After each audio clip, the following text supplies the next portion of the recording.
India में missile की technology को एडवांस बनाने का श्रेय एपीजे अब्दुल कलाम को ही जाता है।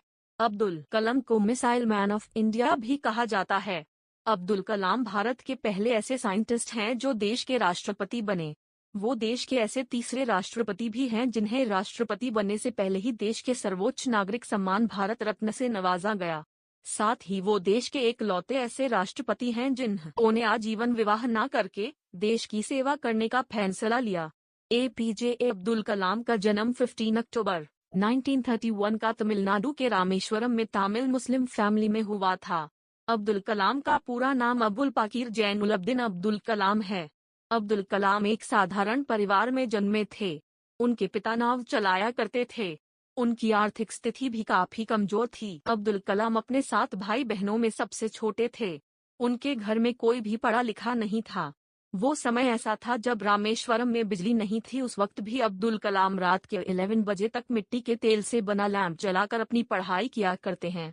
अपने स्कूल के दिनों में अब्दुल कलाम अखबार बांटने का काम भी करते थे। अखबार बेचकर वो जो भी पैसे कमाते थे उसे वो अपनी पढ़ाई और अपने पिता की मदद करने में लगा देते थे।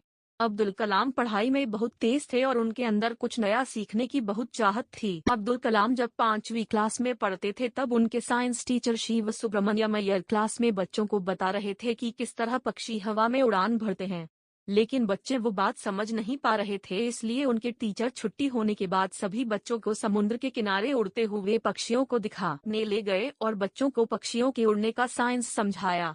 और यही पक्षियों के उड़ने की यही बात अब्दुल कलाम के माइंड में घर कर गई और उसी दिन उन्होंने डिसाइड किया कि वो भी अपना करियर उड़ान के क्षेत्र में ही बनाएंगे। अब्दुल कलाम ने अपनी स्कूल की पढ़ाई रामनाथपुरम श्वार्ट्ज मैट्रिकुलेशन स्कूल से पूरी करी और बाद में उन्होंने फिजिक्स में ग्रेजुएशन की डिग्री सेंट जोसेफ्स कॉलेज से ली। इसके बाद अब्दुल कलाम ने स्कॉलरशिप के जरिए मद्रास इंस्टीट्यूट ऑफ टेक्नोलॉजी से एरोनॉटिक इंजीनियरिंग का कोर्स पूरा किया। आकार 1958 में अब्दुल कलाम डीआरडीओ में शामिल हो गए और उस दौरान उन्होंने सेना के लिए एक हेलीकॉप्टर का डिजाइन तैयार किया। डीआरडीओ में रोज के एक जैसे रूटीन वर्क से अब्दुल कलाम ऊब गए थे। 1962 में वे भारतीय अंतरिक्ष अनुसंधान संगठन ISRO से जुड़ गए। शुरू में उनके निर्देशन में उपग्रह प्रक्षेपण यान SLV-3 कार्यक्रम की शुरुआत हुई और यह शुरुआत तब रंग लाई जब जुलाई 1980 में इसरो ने रोहिणी उपग्रह को पृथ्वी की कक्षा में स्थापित करने का कारनामा कर दिखाया। कलाम ने भारत को रक्षा के क्षेत्र में आत्मनिर्भर बनाने के लिए रक्षा मंत्री के तत्कालीन वैज्ञानिक सलाहकार डॉक्टर VS अरुणाचलम के मार्गदर्शन में integrated guided missile development programme की शुरुआत की। इस योजना के अंतर्गत भारत ने त्रिशूल, पृथ्वी, आकाश, नाग, अग्नि और ब्रह्मोस जैसी मिसाइलें विकसित की और इंडिया को विकसित देशों की कतार में लाकर खड़ा कर दिया। डॉक्टर कलाम ने जुलाई 1992 से लेकर दिसंबर 1999 तक रक्षा मंत्री के विज्ञान सलाहकार तथा डीआरडीओ के सचिव के रूप में भी अपनी सेवाएं प्रदान की। उन्होंने भारत को सुपर पावर बनाने के लिए 11 मई 1998 को सफल परमाणु परीक्षण किया। इस प्रकार भारत ने परमाणु हथियार के निर्माण की दिशा में एक महत्वपूर्ण सफलता अर्जित की। डॉक्टर कलाम नवंबर 1999 में भारत सरकार के प्रमुख वैज्ञानिक सलाहकार रहे। 2001 में यह पद छोड़ने के बाद उन्होंने प्रोफेसर के रूप में अन्ना विश्वविद्यालय में कदम रखा और 1 लाख विद्यार्थियों के साथ मिलकर उन्हें देश सेवा के लिए प्रेरित करने का निश्चय किया। डॉक्टर कलाम 25 जुलाई 2022 को भारत के 11वें राष्ट्रपति के रूप में निर्वाचित हुए। वे 25 जुलाई 2007 तक इस पद पर बने रहे। इसके अलावा उन्होंने अनेक पुस्तकें लिखी हैं, जो बेहद चर्चित रही है।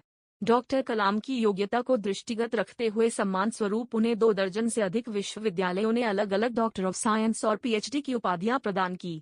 अब्दुल कलाम ने एरोनॉटिक्स के फील्ड में इंडिया को बहुत बड़े मुकाम तक पहुंचाया और साथ ही देश सेवा में भी कभी पीछे नहीं हटे। उनके इसी आत्मसमर्पण के लिए भारत सरकार द्वारा कलाम साहब को कई सारे अवार्ड्स दिए गए। 1981 में भारत सरकार द्वारा उन्हें पद्म भूषण दिया गया। 1990 में पद्मा विभूषण। 1997 में उन्हें देश के सर्वोच्च नागरिक पुरस्कार भारत रत्न से नवाजा गया। 1997 राष्ट्रीय एकता के लिए इंदिरा गांधी पुरस्कार। 1998 वीर सावरकर पुरस्कार। 2000 शास्त्र रामानुजन पुरस्कार। षणमुगार्ट्स science Technology Research Academy, India. 2013 Von Braun Award, National Space Society.